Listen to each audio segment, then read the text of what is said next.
सुप्रभात मित्र, स्वागत आहे तुमचं एका नवीन व्हिडिओमध्ये।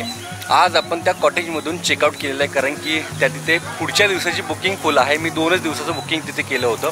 स्वतः मला दुसरी रूम बघावी लागत आहे। मला वाटलं होतं की राव होऊन जाईल माझं 2 दिवसामध्ये हम्पी, बट हम्पी नाही आहे तसं। एका ठिकाणाला आपला किती वेळ जातो तुम्ही बघताय। सो जवळपास 60च्या वरती लोकेशन आहेत एक्सप्लोर करण्यासाठी, बट आपण ॲटलिस्ट 10 तरी लोकेशन एक्सप्लोर करायला पाहिजे तिथे येऊन, असं मला वाटतंय। म्हणून आपण आता आज कुठेतरी करूयात चेक इन, पण आता त्यासाठी आपल्याला बघावं लागेल, सर्च करावं लागेल की आता कुठे मिळेल आपल्याला, कारण की आज आहे सॅटर्डे संडे, वीकेंड आहे आणि वीकेंडला गर्दी भयंकर आहे या इकडे आणि कॉस्टसुद्धा वाढलेली आहे रूमची। सो आपण आपल्या गाईडला विचारूयात। Good morning. आज आप लेट हुए कल मैं हुआ था। चलो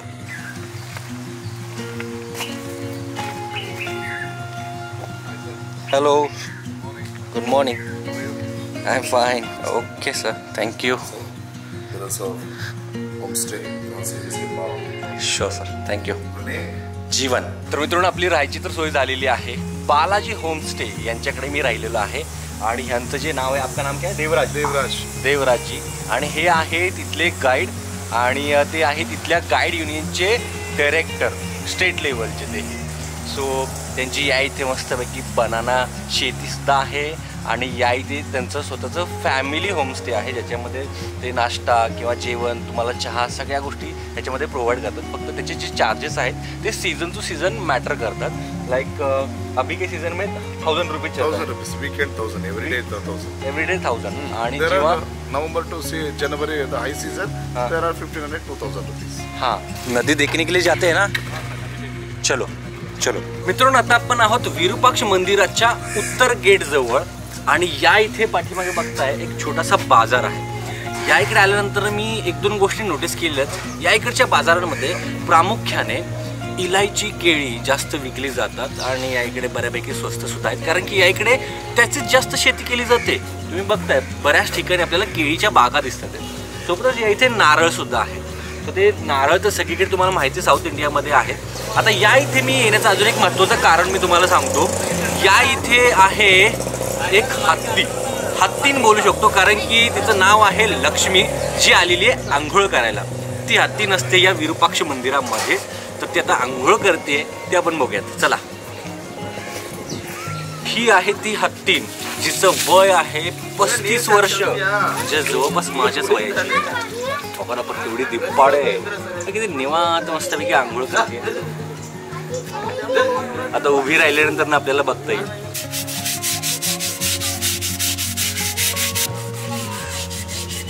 ही आहे तुंगभद्रा रिव्हर, तुंगभद्रा नदी, जिचं ओरिजिन आहे चिकमंगळूरला आणि तिच्यावरती एक भला मोठा डॅम आहे, जो आहे हॉस्पेटला, जो आहे कर्नाटकातला 2nd बिगेस्ट डॅम आहे। आणि तिथून ही जी नदी वाहत जाते पुढे आंध्रला, तिथे आपल्या कृष्ण नदीला मिळते आणि तिथून पुढे कृष्ण नदी कंटिन्यू होते। मित्रांनो, अजून एक महत्त्वाची गोष्ट म्हणजे हे जे ते पाठीमागचं एक आयलंड आहे, ह्याला म्हणतात हिप्पी आयलंड, आणि पलीकडे एक वेगळा डिस्ट्रिक्ट लागतो, ज्याचं नाव आहे कप्पल डिस्ट्रिक्ट, आणि हे जे ते विजयनगर डिस्ट्रिक्टमध्ये येतं। सो लोक तिकडे जात होते बोटीने, त्याचं कारण म्हणजे पलीकडे होते कॅफेज आणि रेस्टॉरंट, जिकडे गैरप्रकार चालू होते, म्हणजे या इकडे दारू मिळत नाही, नॉनव्हेज खायला मिळत, त्याच्यामुळे लोक त्या तिकडे ते सगळं करायला जात होते आणि पुन्हा येऊन या इकडे राहत होते। सो ह्यासाठी गव्हर्नमेंटने ते सगळं बंद केलेलं आहे आणि त्या पलीकडच्या एरियामध्ये आपल्याला जायचं आहे, पण ते वेगळ्या कारणासाठी। तिकडे आहे अंजनाद्री पर्वत, जिथे आपल्या भगवान हनुमानाचा जन्म झाला आहे, तर तेही तुम्हाला दाखवणार आहोत।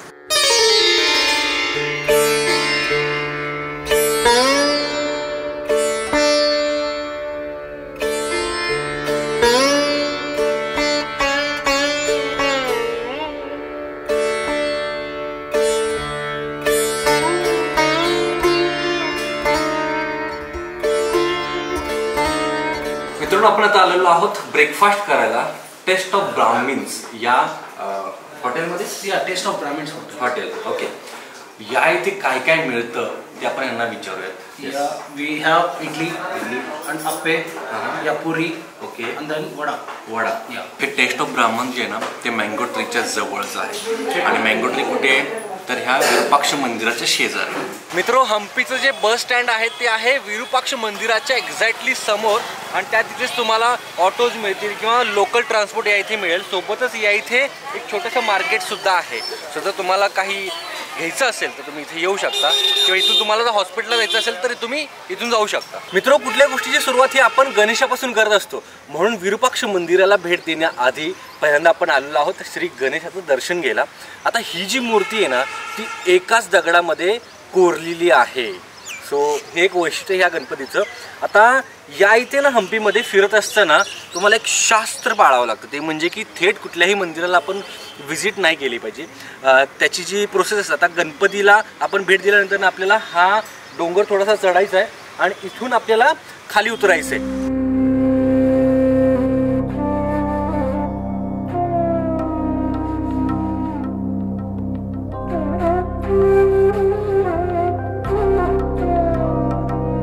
मित्रांनो, विरूपाक्ष मंदिराकडे जात असतानाचं हे आहे दुसरं प्रवेशद्वार. खरं तर हे प्रवेशद्वार किंवा हा जो रूट आहे तो असा का बनवला आहे, आपल्याला आत्ता सध्या थेट विरूपाक्ष मंदिरामध्ये सुद्धा जाता येतंय. खरं तर तो जो मार्ग आहे तो रॉयल फॅमिलीसाठी होता, राजा महाराजांसाठी होता आणि हा जो मार्ग आहे तो कॉमन लोकांसाठी होता. सो या इथे म्हणूनच हे असे एंट्री गेट्स आहेत आणि ह्या एंट्री गेटच्या वरती जर तुम्ही बघाल ना तर वॉच टॉवर म्हणून सुद्धा याचा वापर केला जातो. सो या जागेला हेमकुटा हिल असं म्हटलं जातं. टोटल हम्पीमध्ये 5 हिल आहेत अशा आणि या इथून आपल्याला सनसेटचा नजारा भन्नाट मिळतो. पुन्हा एकदा मित्रांनो, मला कन्फ्युजन झालेलं आहे की मी खरंच महाराष्ट्रामध्ये की कर्नाटकात आहे. किती आपले जे काही सबस्क्रायबर्स भेटतात ते त्याचं माप नाही आहे. कालपासून तर सिलसिला चालू झालाच आहे, आज सुद्धा. सो तुम्ही कुठून आहात? धाराशिवमधून. धाराशिवमधून आहात? अरे वा. आम्ही दोघं पुण्यात राहतो आणि आई बाबा गावाला. क्या बात आहे. मित्रांनो, हा आहे सनसेट पॉइंट आणि पाठीमागे जे मंदिर आहे ते आहे श्री हनुमानाचं आणि हे चाफ्याचं झाड. हे बघूनच मला लगेच क्लिक झालं की हाच तो पॉइंट आहे ज्याचे फोटोज अक्षरशः व्हायरल आहेत इंटरनेटवरती. आणि या इथे पाठीमागे बाकडे लावलेले आहेत लोकांना सनसेट बघण्यासाठी. अक्षरशः आत्ता हा सीझन नाही आहे खरं तर सनसेटचा, पण जेव्हा नोव्हेंबर, डिसेंबर, जानेवारी हा काळ असतो ना त्या काळामध्ये खूपच भन्नाट नजारा मिळतो आपल्याला बघायला.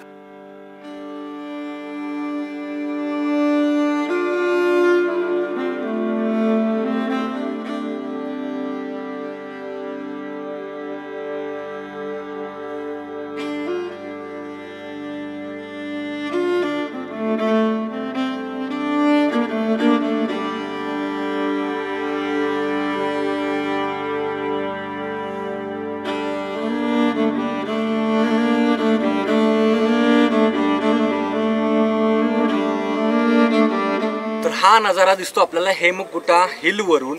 हे आहे पाठीमागचं विरूपाक्ष मंदिर, जे विजयनगरचं सर्वात महत्त्वाचं मंदिर. जसं की विजय विठ्ठल आहे तसंच हे सुद्धा तेवढंच महत्त्वाचं मंदिर आहे आणि इथूनच विजयनगर साम्राज्याची सुरुवात झालेली आहे.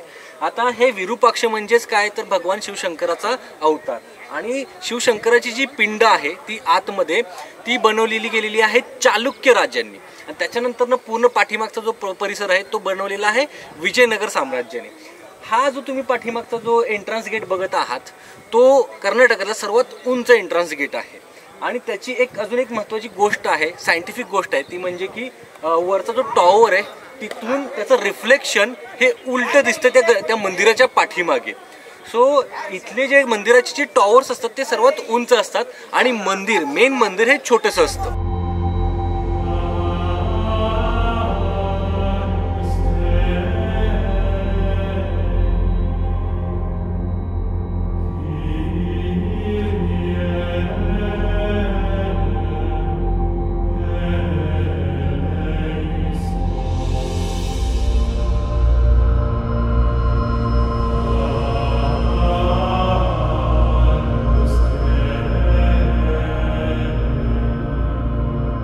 मित्रांनो, आपण एंट्री घेतलेली आहे कर्नाटकातील सर्वात उंच गेटमधून आणि हे जी गेट बघताय की नाही तुम्ही, ह्या तुम्हाला दगडाचा जो लेअर दिसतो तोपर्यंत दगड आहेत, त्याच्यावरती सगळे जे आहेत त्या आहेत विटा आणि मध्ये जे तुम्हाला चौकटी दिसतात की नाही तिथे आहे लाकूड.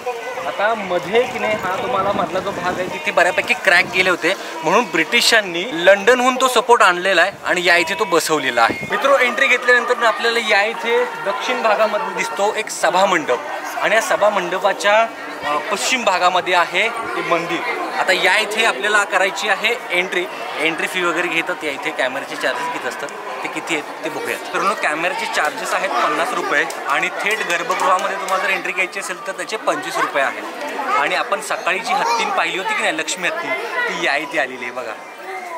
अगदी सजून नटून थटून या इथे उभी असते आणि या इथे तिचा आपल्याला आशीर्वाद घ्यायचा असतो. त्यासाठी आपल्याला तिच्या सोंडेमध्ये काहीतरी पैसे ठेवावे लागतील ना. तो पाहिजे ना. 10 रुपीस नोट. कॉइन नहीं चलता है. इधर देख सर, इस तरफ, इस तरफ.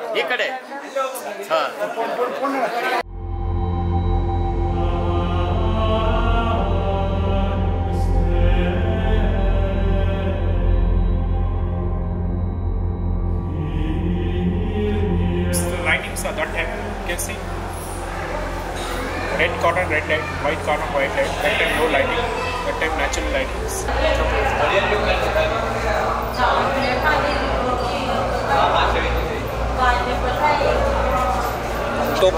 टोपी कॅप.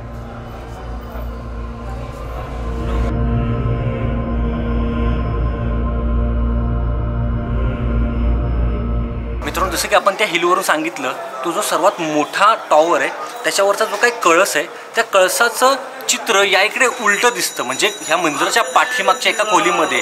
तर त्याला म्हणतात पिन होल कॅमेरा सिस्टम. ही सिस्टम त्या काळी अस्तित्वात होती.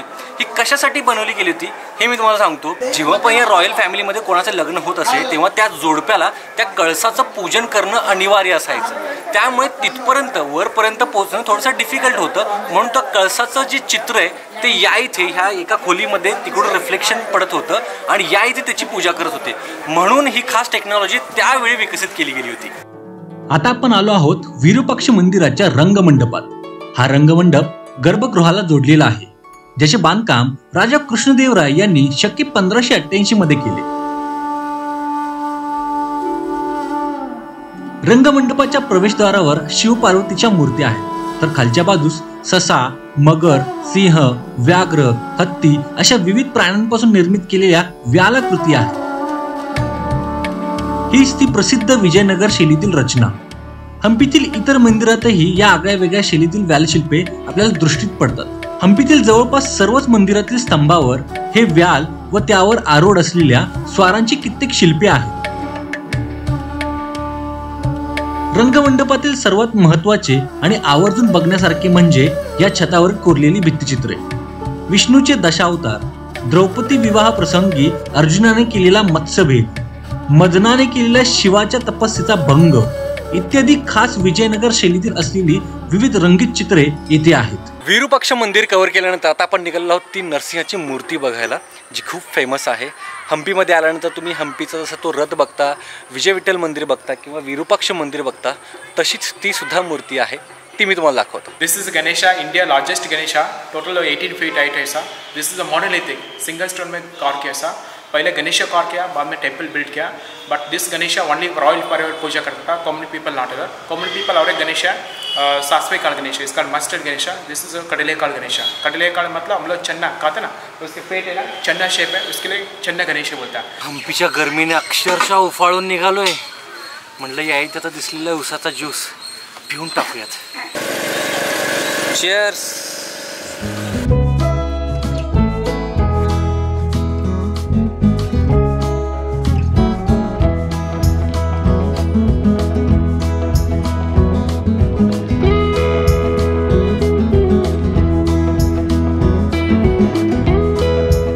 तर मित्र, आपण आता आलेलो आहोत लक्ष्मी नरसिंह मंदिरामध्ये.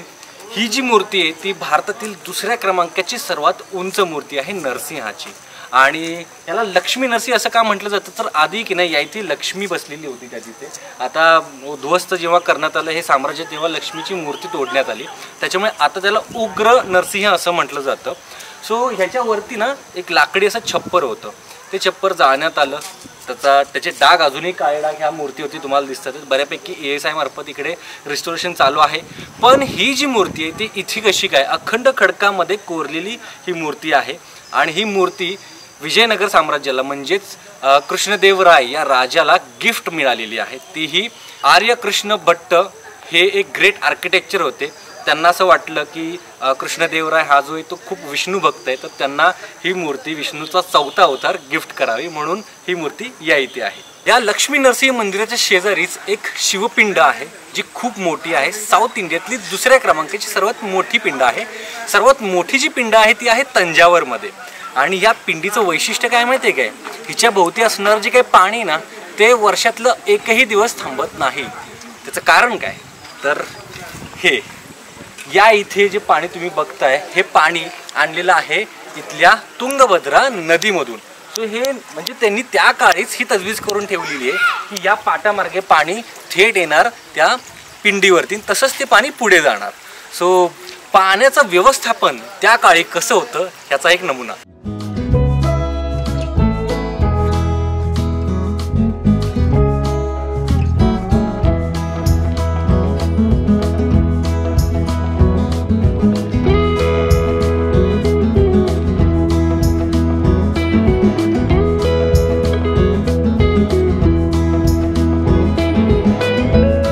आज सुद्धा आम्ही कमलानगरमध्ये जेवायला आलेलो आहोत हम्पी पॅराडाईस या रेस्टॉरंटमध्ये. इथे मी काही जास्त जेवलेलं नाही आहे, फक्त कर्ड राईस खाल्लेलं, कारण की भूक नाही आहे, फक्त तहान लागते या उन्हामुळे. पण आतमध्ये खूप गर्दी आहे लोकांची. सिटिंग अरेंजमेंट आहे आणि टेबल वगैरे पण आहे. सो या इथे फूडसुद्धा चांगल्या क्वालिटीचं मिळतं. ज्यांना चांगलं ऑथेंटिक फूड पाहिजे इथलं ते या इथे नक्की येऊ शकतात. मित्रांनो, जेवण करून आपण आता आलेलो आहोत क्वीन्स बाथच्या इथे, राण्यांचं स्नानगृह है ना. यस. ह्याबद्दल आता आपल्याला माहिती देणार आहेत नगरत फकरुद्दीन. हे आपले सुरेशजीचे मित्र आहेत. सुरेशजी आता आपला कैमरा पकड़ते हैं. So yes, welcome. प्रणाम सर. यस, चलो इसके बारे में थोड़ा सा हमें जानकारी दीजिए. सर ये है राजा कृष्ण देवराय को 2 पत्नी धर्म पत्नी थे. उनका नाम था चिन्नम्मा देवी और उसके बाद तिरुमला देवी. सो वो 2 रानियों को स्नान करने के लिए बना हुआ है कि इंडो इस्लामिक शैली में क्वींस पूल है.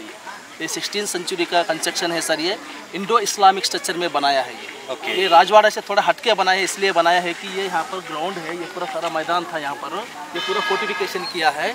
यहाँ से इस मैदान से ठंडी हवा मिलती थी उनको, इसलिए यहाँ पर बनाया है सराउंडिंग विंडोज रखकर. ओके. Yes sir. इस पुल बनाने के लिए पानी का फैसिलिटी चाहिए था उनको. सो वो पानी कमलापुर तालाब से आया करता था पानी वो. सो वो पानी का तालाब टोटल 730 एकड़ का तालाब था वो. सो वहाँ से लेके उन्होंने स्टोन एक्वाडक्ट से पानी को सप्लाई लिया यहाँ से 7 किलोमीटर सराउंडिंग में. क्या बात इस है. प्लेस में, हाँ, इस प्लेस में क्वींस पूल है और उसके बाद लोटस पैलेस एरिया है, उसके बाद रॉयल पैलेस एरिया है यहाँ पर, और उसके बाद हजारामा टेम्पल है दशहरे के फेस्टिवल के लिए. सब पानी यहाँ पर तालाब, कमलापुर तालाब का पानी ही वो लोग सप्लाई लिया था सर. ओके. सो इसके लिए उन्होंने यहाँ पर वाटर इनलेट भी है और आउटलेट भी है सर. ये आउटलेट था उसका. ओके. हाँ. ये खंडर जैसा लग रहा है. हाँ, ये बाद में डिपार्टमेंट ऑफ आर्कोलॉजिकल वाले ने इसको जीर्णोद्धार किया है सर. Oh nice. ये बिफोर एंड आफ्टर वाला. हाँ. क्या बात है. जंगल था पहले. हाँ, पहले जंगल था. तो ये रहा एक क्वींस पूल है सर. ये 1.8 मीटर हाइट में है ये पूल. ओके. तो उसके बाद वहाँ पर देखिए आपको वाटर इनलेट भी है और आउटलेट भी किया है सर यहाँ पर. इसमें Nice. छोटा पाइप्स था यहाँ पर, वो पाइप पार घुमाने से पानी बाहर चला जाता था. वहाँ जब आपने दिखाया था मैं आपको. सो रानी यहाँ पर आके पल्लकी में यहाँ बैठ के उन्होंने उनके गहने निकाल के, और रानी का ये स्पा सेंटर था सर जो यहाँ हमारे यहाँ बैठी है. ओके. सो स्पा होने के बाद यहाँ रानी अपने सहेलियों के साथ आके यहाँ जल क्रीड़ा खेलती थी सर. नाइस. Water sports. और क्या क्या यहाँ पे है. सर उसके बाद उनके सहेलियाँ ऊपर ठहर के वहाँ पर फूल डालते थे उनके. और जल क्रीड़ा होने के बाद गेट के पीछे एक बालकनी जाने के लिए रास्ता बनाया उन्होंने. वहाँ जाके अपना बाल सुखा के फिर वापस लौट के अपना श्रृंगार करती थी रानी. सो उस टाइम पे मिरर था. हाँ, मिनार था सर उस टाइम. मिनार के लिए भी जगह है अब, लेकिन मिनार नहीं है. वो 5.5 फीट वाला हेड का एक मिनार था सर. क्या बात है. क्या सर, रानियों के सर पार्वती, सरस्वती और उसके बाद लक्ष्मी, वो जमाने से भी उनको मेकअप है, इनका नहीं होता ऐसा. और यहाँ पर देखो 24 गुंबजें हैं. एक एक गुंबज डिफरेंट डिजाइन में बनाया है. जैसे महिला डालती है कान में इयररिंग्स. ओह.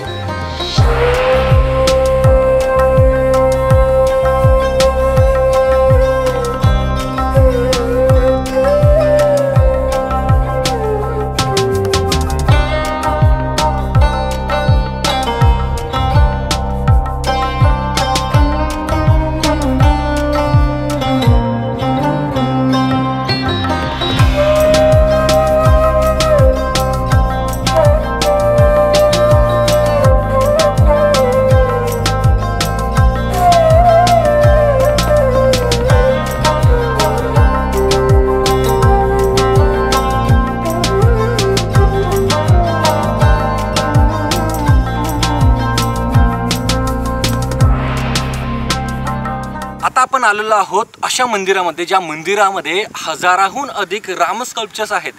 ते मी तुम्हाला दाखवेनच, पण ह्या मंदिराचे जे नाव आहे ते आहे हजारा रामचंद्र टेम्पल, जे की आहे विष्णूचं मंदिर.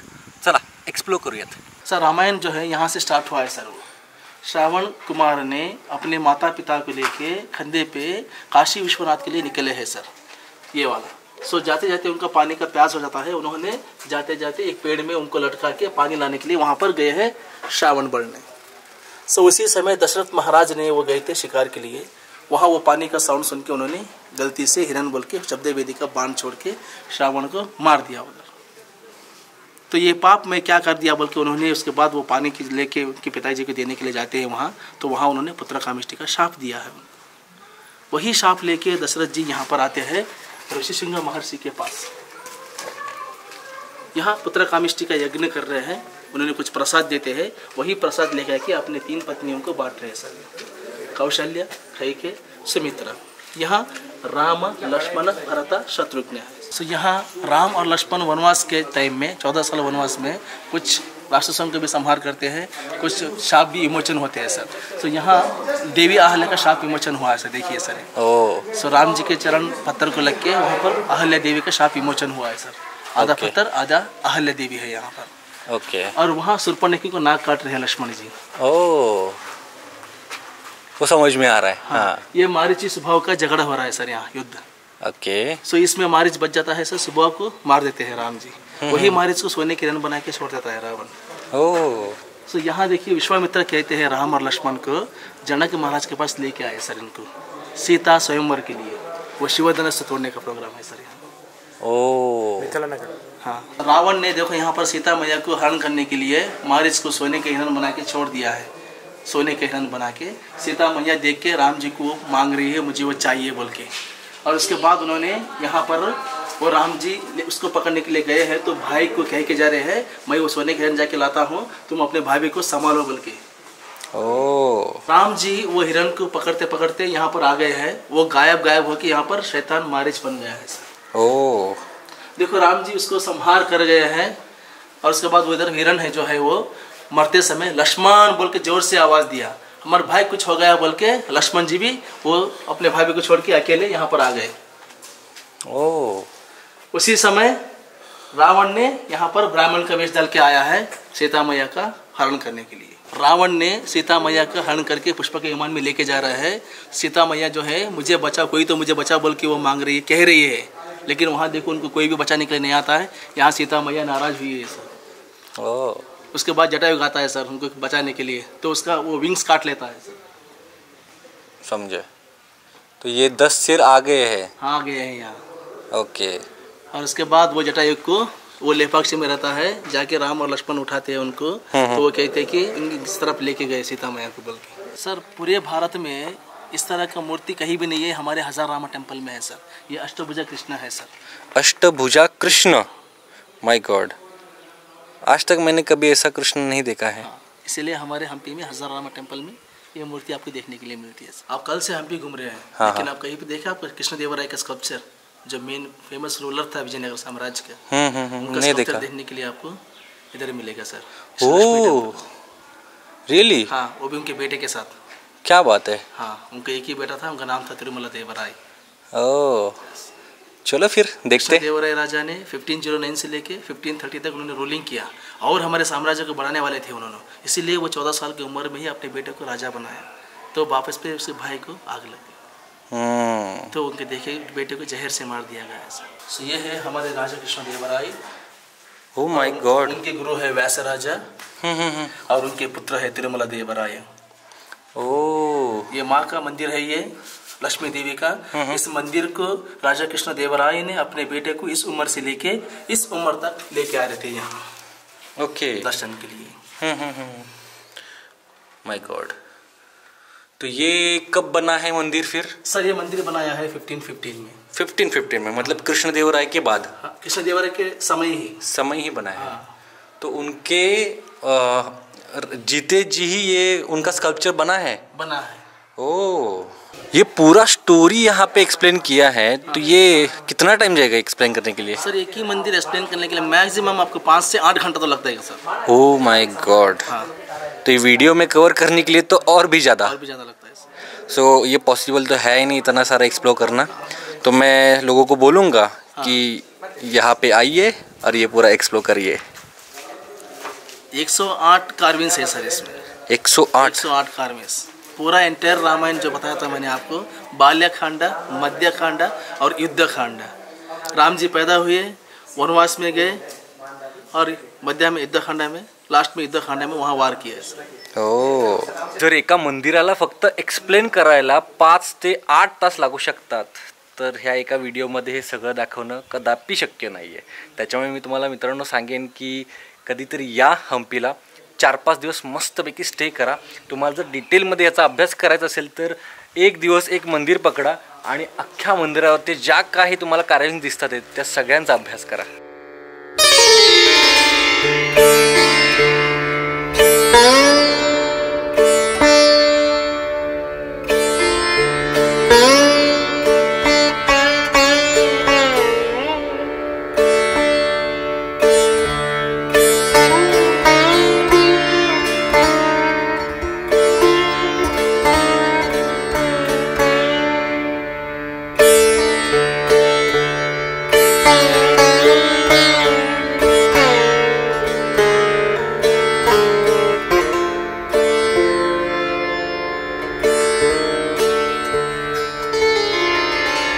मित्रों 2 दिवस आपण हिस्टॉरिक हम्पीची टूर केली, जी की आपल्याला घडवली सुरेशजींनी।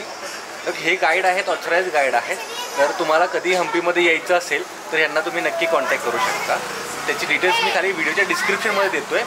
सोबतच आता उद्यापासून म्हणजे पुढचा जो एपिसोड असेल त्याच्यामध्ये तुम्हाला एक वेगळी हम्पी मी दाखवायचा प्रयत्न करणार आहे, कारण की त्याच्यामध्ये काहीतरी हॅपनिंग गोष्टी असणार आहेत। त्या कोणता बोट होता, कोरॅकल बोट, किंवा तिथे क्लिप जंपिंग असतंय। आपण जाणार आहोत त्या पर्वतावरती जिथे श्री हनुमानाचा जन्म झालेला आहे। सो तो एक वेगळा एरिया तुम्हाला मी दाखवणार आहे। एखादा वॉटरफॉल, तिकडे हम्पीचा वॉटरफॉल आहे, तोही दाखवायचा प्रयत्न करेल इफ पॉसिबल, कारण की तिथे जाण्यासाठी जागा नाही आहे। बट तिकडे त्या सगळ्या गोष्टी करण्यासाठी मला लागणार आहे बाईक। सो त्यासाठी मी आलेलो आहे बाईक रेंट करायला या इथे हम्पीमध्ये। कदाचित एकच बाईक रेंटलचं ऑफिस आहे, जे आहे रेंट बाईक काय ना श्री विरूपाक्षेश्वर आंबेडकर सर्कलच्या इथेच हे आहे। तुम्ही विचारा, ते सांगतील कोणी आहे। सो मी बाईक रेंट करतोय फॉर 1 डे फॉर कितना रुपीज? Monday, Tuesday 500, हां, weekend 600, only activity. Yes. So आपण ही बाईक रेंट केलेली आहे एका दिवसासाठी 700 रुपये। खरं तर सकाळी जर घेतलं असतं तर मला 500 रुपयाला पडली असती, पण या इथे तशी सिस्टम नाही आहे। आणि अशा प्रकारे हम्पीमधला आपला हा दुसरा दिवस सुद्धा संपला। आजचा व्हिडिओ कसा वाटला त्याबद्दल मला खाली कॉमेंट करून नक्की कळवा। भेटूयात उद्याच्या एपिसोडमध्ये। चला, बाय बाय।